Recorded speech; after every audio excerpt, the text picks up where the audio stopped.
하나님의 말씀 요엘서 3장 1절에서 8절입니다. 우리 한 절씩 하나님의 말씀을 교대로 읽겠습니다.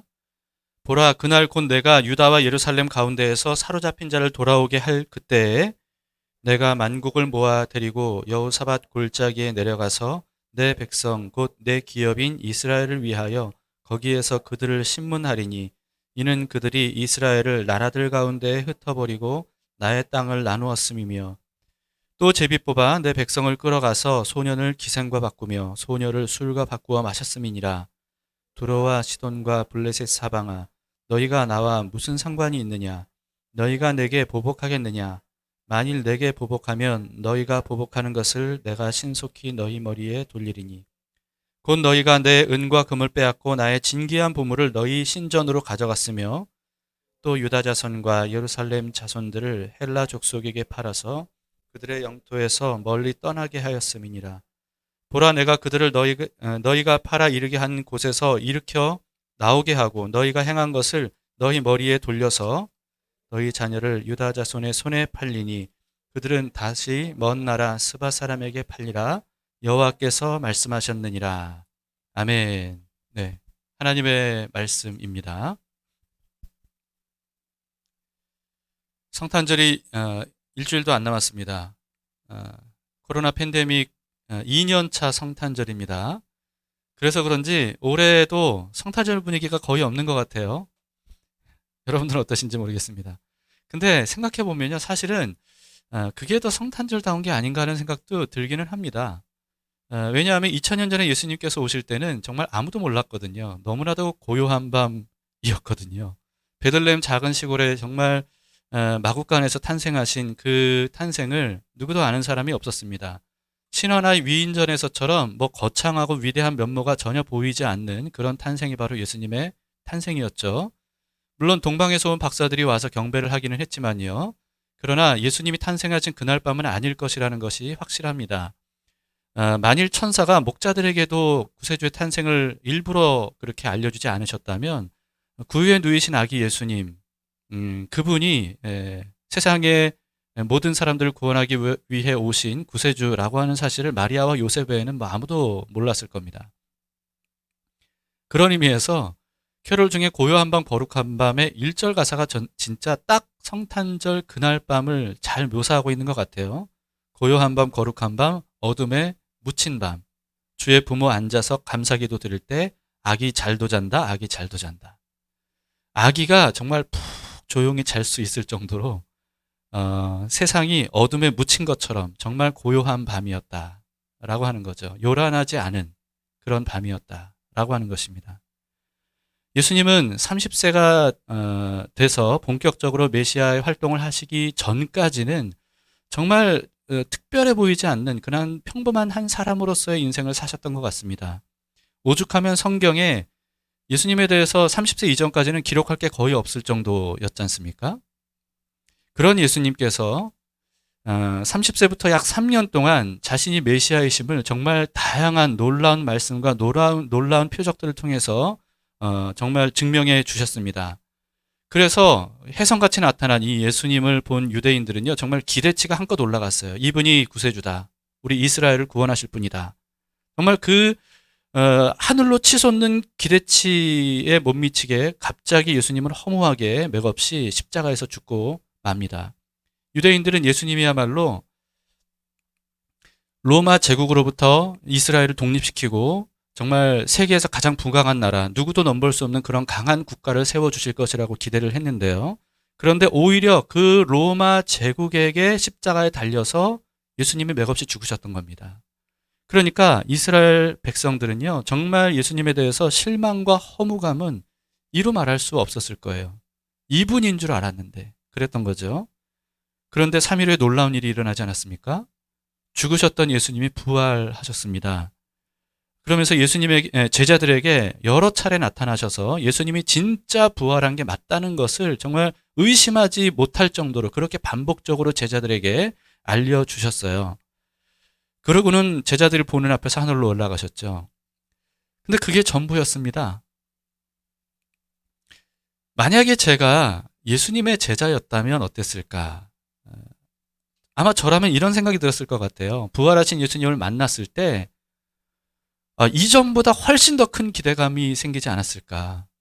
부활하시기 전에도, 죽기 전에도 이스라엘 예루살렘 성이 막 들썩들썩 할 정도로 모든 유대인들이 다 예수님에 대해서 호산나 다윗의 자손이 하면서 외쳤잖아요. 예수님의 한마디면 정말 모든 이스라엘 백성들이 하나가 돼서 로마 제국 정도는 그냥 다 그 이스라엘 땅에서 몰아내고 이스라엘을 독립시켜서 엄청난 국가를 세울 수도 있을 것 같은 어떤 그런 분위기였단 말이죠. 그런데 예수님이 십자가에서 맥없이 하루 만에 그냥 죽으셨잖아요. 체포당하신 지 하루도 안 걸린 상태에서 죽으셨거든요. 그런데 그런 예수님이 다시 부활하셨단 말입니다.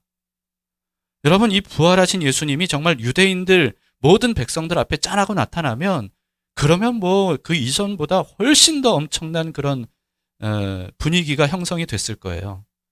그런데 예수님은 그렇게 하지 않으셨습니다. 그럴 생각이 예수님은 전혀 없으셨던 거예요. 왜냐하면 예수님께서 이 땅에 오신 목적이 그게 아니었기 때문이죠. 부활하심으로써 예수님이 어떤 존재인지를 정말 하나님의 아들이시고 그리고 구원자이심을 확실하게 증명해 주신 예수님이요. 제자들에게 일일이 찾아가시면서 무엇을 말씀해 주셨습니까? 예수님께서 이 땅에 오셔서 십자가를 지고 죽으신 그 이유와 의미와 목적이 뭔지 그것을 성경 전체를 통해서, 그 당시는 구약 성경이니까요. 구약 성경 전체를 통해서 그것을 예수님께서 이루기 위해 오셨고 그게 바로 하나님의 구원 방법이라는 사실을 제자들에게 다 알려주십니다. 율법과 선지자들을 통해서 반복적으로 예언된 그 모든 것들을 예수님께서 이루기 위해서 세상죄를 지고 가는 어린 양으로 제물이 되기 위해서 오셨고 죽으셨다 라고 하는 것을 알려주신 거죠. 모든 유대인들은 예수님이 십자가에 못 박혀 죽으셨을 때 실패했다고 생각하고 절망과 허무함을 느꼈을 겁니다. 그러나 사실 그 사건이 모든 율법과 선지자들의 예언을 이루신 구원 사건이다 라고 하는 것을 예수님이 제자들에게 알려주셨던 겁니다. 그제서야 제자들은 깨닫게 된 거예요. 예수님께서 그토록 엄청난 기적들을 행하셨는데도 불구하고 왜 산헤드린 공의회와 로마인들에게 그토록 엄청난 고초를 당하실 때 전혀 저항하지 않으셨을까? 왜 잠잠하게 받아들이셨을까? 이게 이해가 안 됐는데, 그런데 그게 이해가 됐던 겁니다. 완전한 실패와 절망과 허무함이라고 여겨졌던 십자가의 고통과 죽음, 이게 사실은 완전한 승리와 소망과 성공이었다. 이것이 바로 하나님께서 창세기 때부터 계획하신 구원 역사였다. 그걸 이루신 것이 바로 예수님이시다 라고 하는 것을 비로소 제자들이 깨닫게 된 거죠. 그래서 이들은요, 예수님께서 명하신 대로 예루살렘은 물론이고요, 온 유대와 사마리아와 땅끝까지 이르러 바로 이 십자가의 복음, 부활하신 예수님께서 십자가를 통해 이루신 그 어린 양으로서의 구원 역사, 이것을 만천하에 알리는데 목숨을 걸었던 겁니다. 예수님은 우리가 아는 위인전에 나오는 위인들과는 정말 너무나도 다른 분이었어요. 그래서 사실 예수님 이후 2000년 동안요, 끊임없이 가장 논란의 중심이 되었던 분이 바로 예수님입니다. 예수님처럼 이렇게 오랜 기간 동안 이렇게 논란의 대상인 사람이 없었어요. 왜냐하면요, 하나님이신데 스스로 유월절 어린 양으로서 십자가라고 하는 인류 최악의 사형틀에서 죽임당한 죄수, 제물이 되신 것, 그럼으로써 인류를 구원한다. 이런 개념 자체가 사실은 너무나도 생소하고 너무나도 상식과는 맞지 않는 그런 개념이기 때문에 그렇습니다.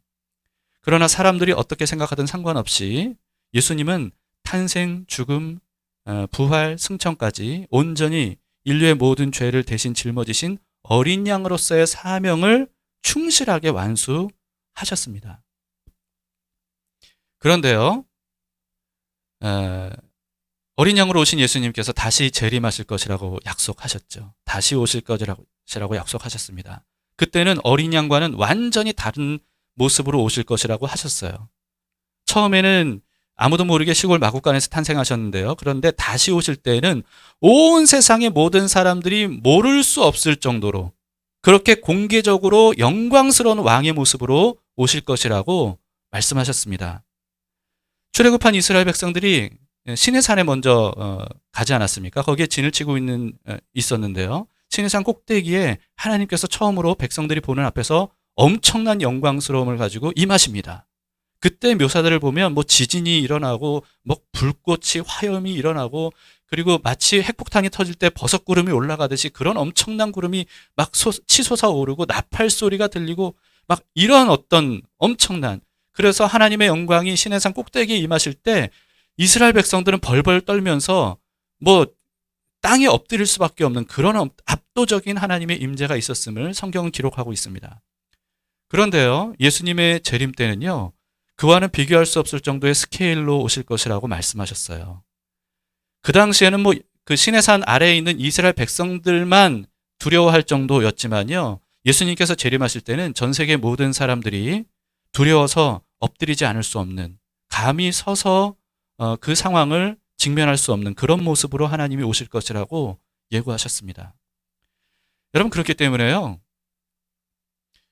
그동안에 우리나라에서 자기가 재림 예수라고 주장한 사람들이 얼마나 많이 있습니까?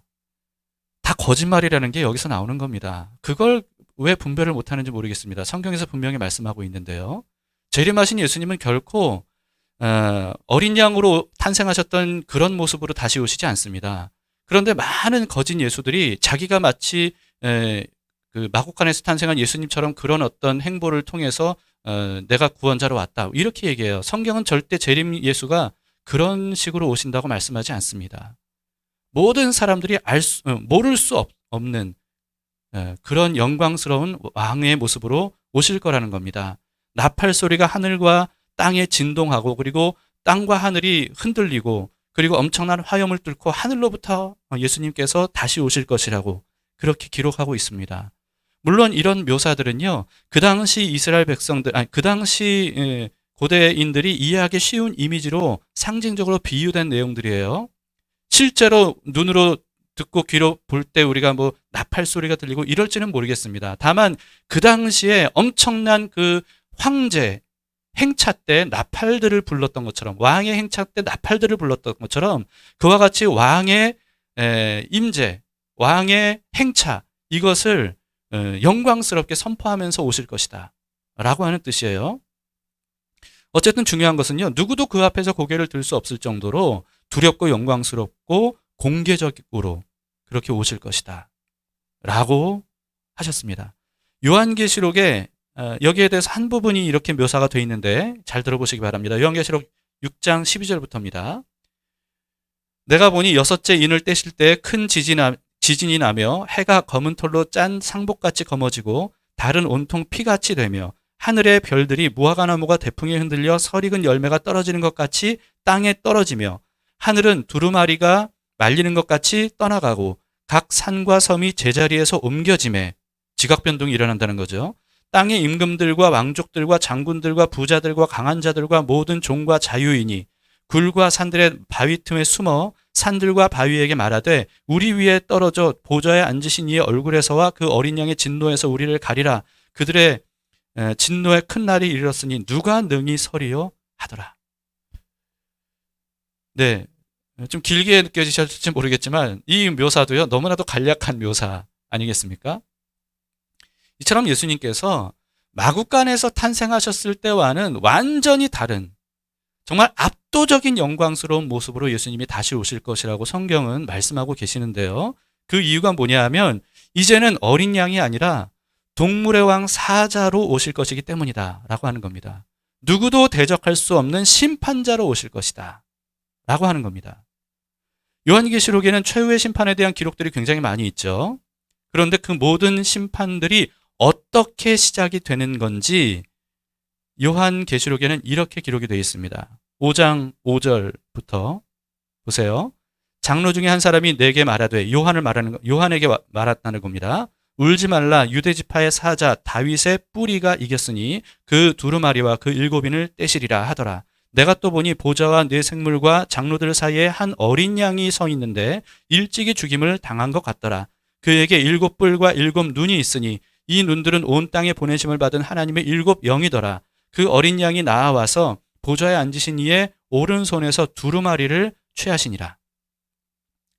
요한이 환상 중에 두루마리를 발견을 했습니다. 두루마리. 그러니까 두루마리 뭔지 아시죠? 예. 두루마리를 발견을 했는데, 그런데 그 두루마리에는 세상에 대한 심판의 메시지가 가득합니다. 그런데 거기에 7인이 봉해져 있는 거예요. 7인으로. 그런데 누구도 그 7인을 떼서 거기에 있는 심판을 하게 할 사람이 없었던 겁니다. 그런데 그때 24장로 중에 한 사람이 요한에게 말하기를, 그때 어린 양을 그 요한이 봤다고 하죠. 그 어린 양이 이 장로가 얘기하기를 어떤 분인지 소개했는데요. 심판을 담은 두루마리와 7인을 떼실 수 있는 유일한 분이고, 이분이 바로 유대 지파의 사자다. 이렇게 말씀하십니다. 요한은 환상으로 어린 양을 봤어요. 그런데 장로는요, 그 어린 양이 바로 유대 지파의 사자라고 말씀하시고, 심판의 메시지가 담긴 이 두루마리를 펼쳐서 심판을 시작하게 하실 유일한 분이다 라고 말씀하신 겁니다. 그런데 그냥 사자가 아니고요, 유대 지파의 사자라고 소개한 이유가 뭐냐 하면 창세기의 야곱의 예언 때문입니다. 야곱이 자기 아들 유다에게 이렇게 예언을 했습니다. 창세기 49장 9절 10절입니다. 유다는 사자 새끼로다. 내 아들아, 너는 움킨 것을 찢고 올라갔도다. 그가 엎드리고 웅크림이 숫사자 같고 암사자 같으니 누가 그를 범할 수 있으랴. 규가 유다를 떠나지 아니하며 통치자의 지팡이가 그 발 사이에서 떠나지 아니하기를 실로가 오시기까지 이르리니 그에게 모든 백성이 복종하리로다. 자, 유다에게 이 야곱이 뭐라고 예언을 하냐면요, 사자 새끼다 이렇게 예언하는데, 참 우리나라 말로는 좀 어감이 좀 그렇죠. 근데 여기서 사자 새끼라는 게 무슨 뜻이냐면요, 가장 힘세고 사나운 시기에 젊은 사자다 이런 뜻입니다. 그리고 규와 통치자의 지팡이가 거기서 떠나지 않을 것이다 라고 하는 건 뭐냐면 왕의 권세를 상징하는 겁니다. 영원한 왕의 권세. 다시 말해서 야곱은요, 12아들들 중에서 유다에게 젊은 사자와도 같은 강력하고 영원한 통치자가 나올 것이다, 이렇게 예언을 했던 거예요. 그런데 그분이 바로 유다 지파를 통해서 오신 유대 지파의 사자, 예수님이라는 거죠. 이처럼 예수님은요, 어린 양으로 오셔서 구원의 길을 열어 놓으셨어요. 그런데 결국은 유대 지파의 사자처럼 세상을 심판하시러 오실 겁니다. 세상 죄를 지고 가는 어린 양이시면서 동시에 세상의 죄를 심판하시는 젊은 사자의 완전히 상반된 이 두 모습을 예수님께서 모두 다 갖고 계신다는 겁니다. 그런데 우리가 대부분 예수님 하면 어린 양으로만 생각해요. 그런데 그렇지 않습니다. 예수님에게는 유다 지파의 사자라고 하는 그 모습이 있다는 것을 우리는 절대 잊어서는 안 됩니다. 이와 같은 예수님의 상반된 두 가지 이미지는요, 신약 성경뿐만 아니라 구약 성경에도 반복적으로 계속 등장해요. 구약 성경에는 구원의 메시지가 굉장히 많죠. 그런데 또 한편으로 심판의 메시지도 굉장히 많잖아요. 이 구원의 메시지와 심판의 메시지가, 여러분들이 그동안 구약 성경을 보셨지만 알겠지만, 이 직조할 때 시줄과 날줄이 이렇게 엮여서 직조하는 것처럼, 그렇게 심판의 메시지와 구원의 메시지가 계속해서 반복되는 것이 바로 구약 성경의 메시지입니다. 이 모든 것이 바로 어린 양이자 유대의 사자이신 예수님께서 행하실 일들에 대한 예고라는 거예요. 이와 같은 관점으로 우리는 요엘서를 봐야 됩니다. 요엘서 읽어놓고 지금까지 요엘서를 전혀 언급하지 않았는데 지금부터 시작입니다. 요엘서에는요, 심판과 구원의 메시지가 함께 나와요. 여기도 모두 다 예수님께서 하실 일에 대한 예언입니다. 오늘 본문도 마찬가지예요. 자, 1절을 봅시다. 보라, 그날 곧 내가 유다와 예루살렘 가운데에서 사로잡힌 자를 돌아오게 할 그때에.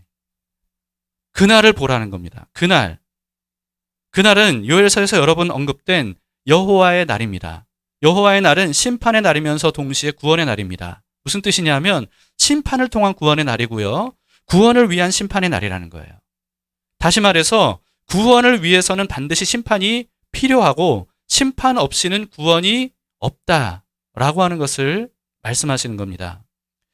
유다와 예루살렘은 바벨론 제국에 의해서 멸망당하고 정말 포로로 다 가지 않았습니까? 그런데 오늘 본문 1절, 방금 우리가 읽은 1절에서는 하나님이 그들을 다시 바벨론에서 돌아오게 해주실 것이라고, 구원하실 것이라고 말씀하시는 겁니다. 마치 출애굽을 통해서 이스라엘 백성들을 이집트에서 구원하셨던 것처럼 출바벨론을 통한 구원이 있을 것이다. 이렇게 말씀하시는 거예요. 그런데 그러려면 출애굽 때 이집트를 심판하심으로써 10가지 재앙과 홍해 사건을 통해서 심판하심으로써 이스라엘 백성들을 구원하셨지 않습니까? 그런 것처럼 바벨론의 포로로 사로잡혀갔던 이스라엘 백성들을 구원하기 위해서는 바벨론을 심판하실 거라는 거예요. 오늘 본문의 말씀이 바로 그 얘기입니다. 그걸 예고하신 거예요. 그런데 본문에서는요, 심판의 대상을 바벨론이라고 하지 않아요. 바벨론이라고 하지 않고 2절, 3절을 보시면 만국이라고 말씀하십니다. 보세요. 내가 만국을 모아 데리고 여호사밧 골짜기에 내려가서 내 백성 곧 내 기업인 이스라엘을 위하여 거기에서 그들을 심문하리니 이는 그들이 이스라엘을 나라들 가운데 흩어버리고 나의 땅을 나누었음이며 또 제비 뽑아 내 백성을 끌어가서 소년을 기생과 바꾸며 소녀를 술과 바꾸어 마셨음이니라. 하나님께서 이와 같은 죄와 악을 행한 이 만국에 대해서 여호사밧 골짜기에서 심판하겠다, 이렇게 말씀하신 거죠. 이 여호사밧 골짜기가 뭔가 내일자 오늘 은혜를 여러분들이 예배에 함께 참여하시면 아실 수가 있습니다. 여러분, 우리는 이걸 통해서요, 우리는 이 말씀이 단순히 역사적으로 이스라엘이 바벨론에게서 벗어난 구원을 예고하신 말씀이 아니라 바벨론을 요한계시록처럼 세상 권세를 장악한 악한 사탄의 본거지로 비유한 궁극적인 심판과 구원에 대한 예언이다 라고 하는 것을 볼 수가 있습니다. 만약에 그저 역사적인 바벨론으로부터의 구원만을 말씀하셨다면 바벨론이라고 말씀하셨겠죠. 그런데 여기서는 만국이라고 말씀하심으로써 이것이 궁극적인 심판과 구원에 대한 예언이라는 것을 알 수가 있습니다. 4절을 보세요. 두로와 시돈과 블레셋 사방아, 너희가 나와 무슨 상관이 있느냐? 너희가 내게 보복하겠느냐? 만일 내게 보복하면 너희가 보복하는 것을 내가 신속히 너희 머리에 돌리겠다 말씀하시죠. 두로, 시돈, 블레셋 지방, 사방, 이스라엘 주변에 있는 나라들을 의미합니다. 가깝게 인근에 있었던 나라들이에요. 그런데 하나님께서 이들을 특별히 콕 집어서 심판을 예고하셨는데요. 그 이유가 뭐냐 하면 5절, 6절에 나와 있습니다. 곧 너희가 내 은과 금을 빼앗고 나의 진귀한 보물을 너희 신전으로 가져갔으며 또 유다 자손과 예루살렘 자손들을 헬라 족속에게 팔아서 그들의 영토에서 멀리 떠나게 하였음이니라. 하나님의 성전에 있는 거룩한 것들을 자기 나라 이방 신전으로 가지고 갔고요. 그리고 이스라엘 백성들을 이방인들에게 팔아 넘겼다라고 하는 겁니다. 여기에 대해서 하나님께서 이렇게 심판하실 것이라고 말씀하세요. 7절, 8절입니다. 보라, 내가 그들을 너희가 팔아 이르게 한 곳에서 일으켜 나오게 하고 너희가 행한 것을 너희 머리에 돌려서 너희 자녀를 유다 자손의 손에 팔리니 그들은 다시 먼 나라 스바 사람에게 팔리라. 여호와께서 말씀하셨느니라. 자, 이게 무슨 말씀이냐면 너희가 이스라엘 백성들에게 악을 행한 그대로 너희가 그와 같은 심판을 받게 될 것이다 라고 하는 겁니다. 예수님께서 비슷한 말씀하셨죠. 하지 말라. 너희가 형제를 비판하면 그 비판하는 것으로 너희가 비판받을 것이다. 판단받을 것이다. 이런 말씀하셨지 않습니까? 마치 그처럼 이게 바로 궁극적인 심판의 성격이라는 것을 말씀하고 있는데요. 오바댜 선지자는 더 명확하게 이렇게 예언을 했습니다. 오바댜 1장 15절인데요. 여호와께서 만국을 벌하실 날이 가까웠느니 네가 행한 대로 너도 받을 것인즉 너가 행한 것이 내 머리로 돌아갈 것이니라. 죄와 악을 행한 그대로 받게 될 것이다. 이것이 바로 하나님의 심판 방식이다라고 하는 것을 말씀하고 있습니다. 그래서 여러분, 행한 대로 하나님이 심판하시는 것, 이게 바로 하나님의 심판 방식입니다. 자, 이 모든 예언대로 만국을 심판하실 분이 누구라는 겁니까? 네, 유다의 사자로 오실 예수 그리스도이시다 라고 하는 것입니다. 어린 양으로 오셔서 구원의 길을 열어놓으신 예수님께서 유다의 사자로 다시 오셔서 심판하심으로써 구원을 완성하실 것이다 라고 하는 거예요. 자, 여러분, 그렇다면 이제 제일 중요한 질문이 뭐냐면요, 우리는 그러면 심판의 대상인가 구원의 대상인가? 심판과 구원을 다 말씀하고 있잖아요. 구원을 위한 심판이고 심판을 통한 구원이다 말씀하셨는데, 우리는 그러면 심판의 대상인가 구원의 대상인가? 이게 제일 중요한 문제 아니겠습니까?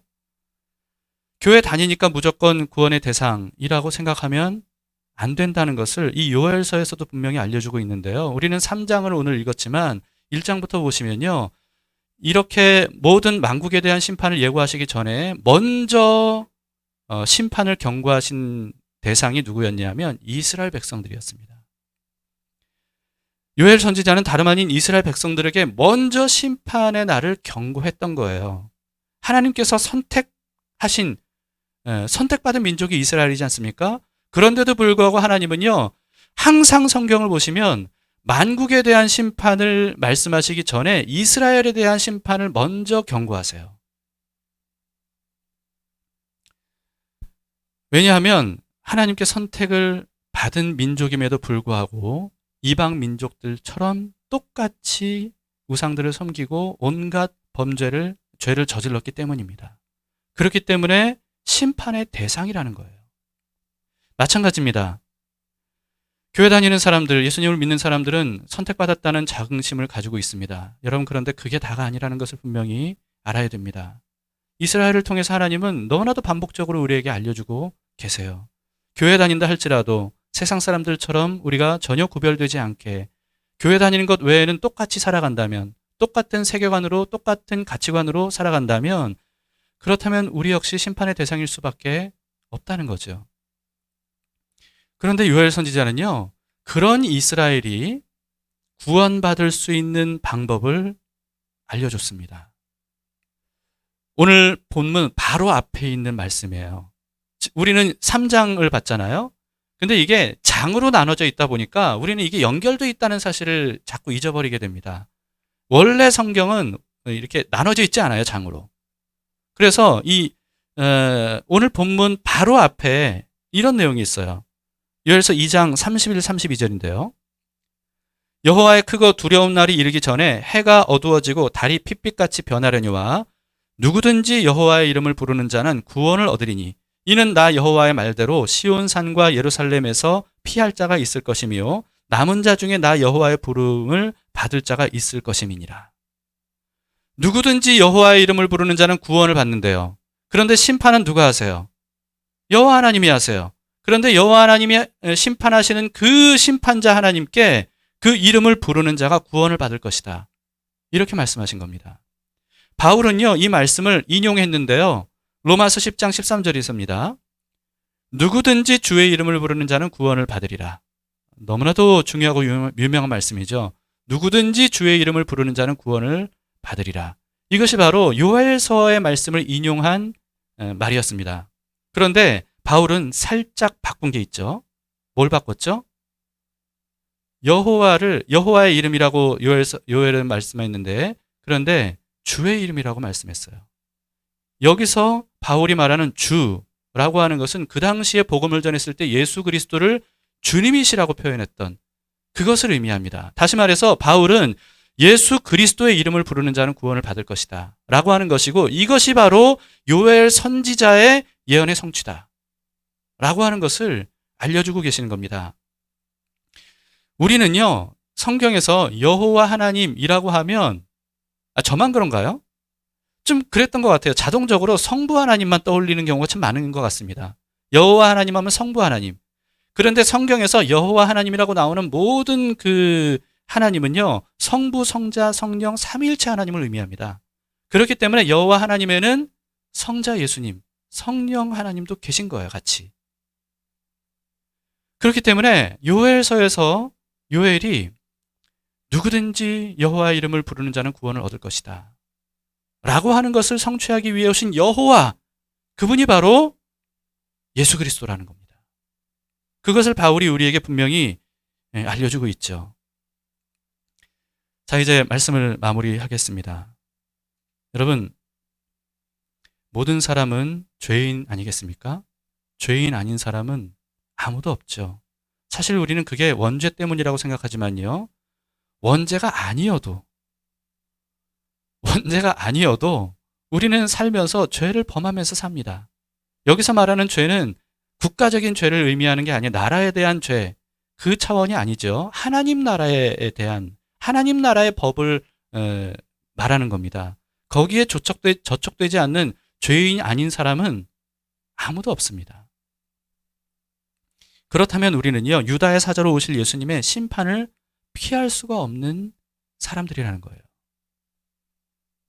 그런데 여러분, 예수님께서 유다의 사자로 오시기 전에 먼저 세상 죄를 지고 가는 유월절 어린 양으로 오셨습니다. 누구든지 어린 양 예수님의 이름을 부르는 사람은 구원을 얻을 수 있도록 하셨어요. 구원을 얻은 사람에게는 예수님께서 유다의 사자로 재림하시는 날이 심판의 날이 아니라 구원의 날이 될 것이고요. 공포의 날이 아니라 기쁨과 찬양의 날이 될 겁니다. 유다의 사자로 오시기 전에 유월절 어린 양으로 예수님이 먼저 오셨다. 이것이 바로 복음입니다. 만약에 어린 양으로 오시지 않고 그저 예수님이 유다의 사자로만 이 땅에 임하셨다면, 그러면 누구도 소망을 가질 수 없습니다. 그러나 유월절 어린 양으로 예수님이 탄생하셨어요. 그날 밤 아무도 모르는 어둠에 묻힌 세상의 죄악이 가득한 상태, 누구도 주님을 주님이라고 알아보지 못했던 그런 상태에 예수님께서 이 땅에 어린 양으로 오셨습니다. 낮고 천한 모습으로. 이것이 정말 놀라운 복음입니다. 여러분, 우리는 복음하면 그냥 교회 처음 다닐 때 기초반에서 잠깐 배우고 끝나는 거, 예수님이 우리 죄를 위해서 십자가에서 죽으셨다, 끝. 그렇게 생각하기 쉽지만요, 그렇게 간단하게 넘길 문제가 아닙니다. 어린 양으로 먼저 오신 것이 우리에게는 정말 말로 다 할 수 없는 은혜예요. 그리고 그런 은혜를 성경에서는 끊임없이 우리에게 말씀하고 있습니다. 만약에 그런데 성경에 구원에 대한 메시지만 있다면, 심판의 메시지가 없이 구원의 메시지만 있다면 우리는 그 복음을 복음으로 여기지 못했을 겁니다. 그런데 심판의 메시지가 가득한 상태에서 언제나 구원을 말씀하셔요. 그리고 만약에 구원의 메시지가 전혀 없이 심판의 메시지만 성경에 가득하다면, 그렇다면 누구도 소망을 가질 수 없습니다. 그리고 어느 누구도 교회 나오지 않을 거예요. 소망이 없는 교회를 뭐하러 나오겠습니까? 그런데 성경에는 심판의 메시지와 함께 언제나 구원의 메시지가 반드시 약속되어 나옵니다. 그리고 그 모든 약속을 이루신 분이 바로 예수님이시다 라고 하는 것이죠. 그렇기 때문에 심판받을 수밖에 없는, 누구도 피할 수 없는 영원한 심판을 받을 수밖에 없는 우리들이 구원하러 오신 어린 양 예수 그리스도, 그분의 이름을 부를 때 비로소 소망을 품고 비로소 영생을 얻고 하나님을, 심판자이신 하나님을 아버지라 부를 수 있는 그런 놀라운 은혜를 받게 되었다라고 하는 것이죠. 크리스마스는 분위기가 중요한 게 아니라 사실은 의미가 중요합니다. 비록 물론 크리스마스 분위기가 좋으면 좋겠지만요. 그런데 크리스마스 분위기, 그동안에 우리가 생각하는 분위기는 즐겁고 신나는 분위기, 그냥 놀고 먹고 즐기는 그런 분위기이지 않았습니까? 그러나 차라리 그럴 바에는요, 우리가 조용히 정말 깊이 어린 양으로 오신 그 예수님의 그 말로 다 할 수 없는 은혜, 그 사실을 우리가 깊이 생각하면서 오늘 말씀에서처럼 예수님의 이름을 간절히 부름으로써 심판에서 구원으로 옮겨지는 이런 축복의 날로 우리가 크리스마스를 생각하고 맞이하면 좋겠다 싶습니다. 유다의 사자로 오시기 전에 어린 양으로 오신 예수님의 이름을 우리가 부르며 나아갈 수 있기를 바랍니다. 그 이름이 하나님을 아버지라고 부를 수 있는 권세의 이름이고요. 그리고 유일하게 구원을 받을 수 있는 은혜의 이름입니다.